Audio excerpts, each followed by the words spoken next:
10.000 so'm sayıldı şunday. Filmde çıkarttık bunu.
Kumaşta gitti, kumaşta bir olsa.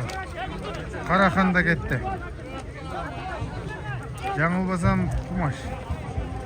10.000 so'm. Karaxan da. Karaxan ekan janovar. Tizgini üzülüp ketganmi? Tizgini jo'g'ilab. Ana. Karaxandan Ömürbayan bilesingizlar. Men biröөгө alıp berip, al meni aldap, keyin men kayra biröөгө satıp, andan daha biröөгө satıp, dagы andan Oşko Kızılkaya'ga ketken. Seyit aka da hazır. Bugün Nokeng'e vafat kelgen eken. Sana da bir alıp bergen biröөгө.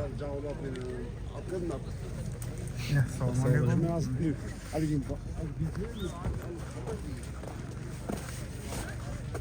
Seyit akaga sonun kutlu olsun yani. Ошол жактан, Равандан атап келишти ага. Жөн эмес. Тем более мындай суукта, кышында.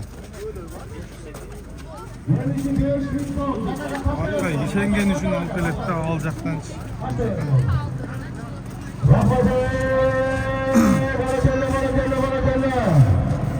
Kumaş pavlanan olsun, kumaş pavla.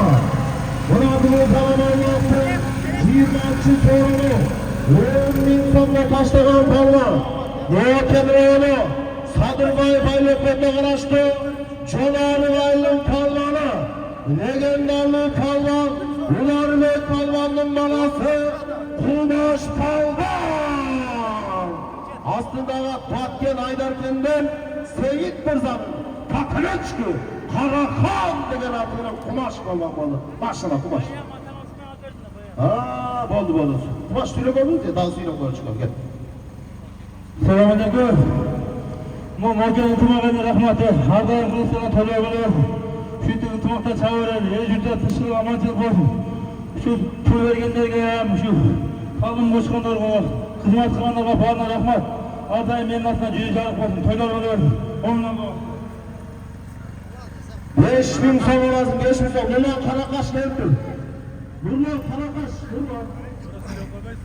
Adaş oldu Aydarken.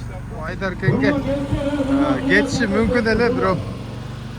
Al jaka ketpey, hazır bu Aravan, Oştun Aravanına ketken. Seyit degen aka.